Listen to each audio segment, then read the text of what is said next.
having the right chemistry.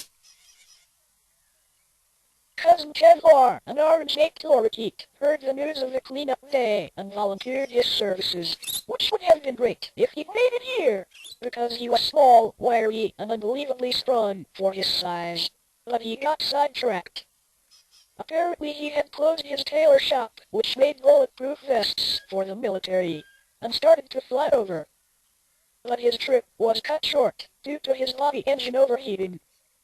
Then he discovered his landing gear was faulty. He was badly in need of a toenail trim. And then to make matters worse, he lost control of his left wing and crashed beak first into a eucalyptus snow gum. But every cloud has a silver gum lining.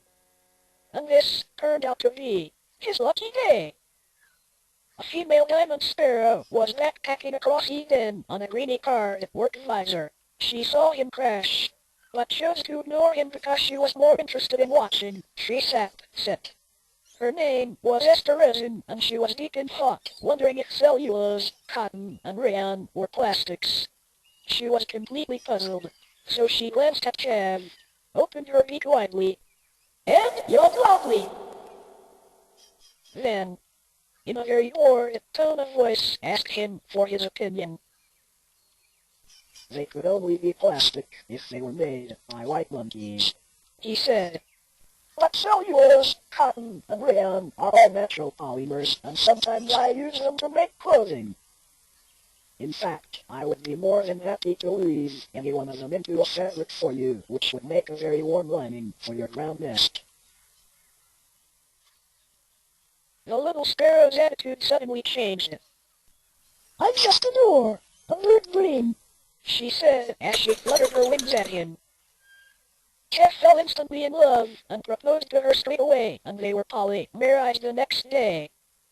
Esther became a naturalized citizen of Aussie land, and known from that then on as Poly-mer. Shortly after that, I sensed that something was wrong, and thought it might be work-related. Simply because he was in the Thermo Plastics Union, and she was in the Thermosets. But Doc Bloodwood told me it was because they couldn't have little polymers, because they were from different bird families. Jeff was a Luriidae, and Esther was a Pardaloidae. It was very sad news, because if you flew past their nest of the night, you could hear the little diamond sparrow crying in her sleep and mumbling, Sleep, baby, sleep, baby. But things got better. Even though these two were from different backgrounds, the chemistry was still there. There was an incredibly strong bond between them, and they worked well as a team. Together they formed the polyester Kevlar boats and the Sparrow Tail surfboard shop.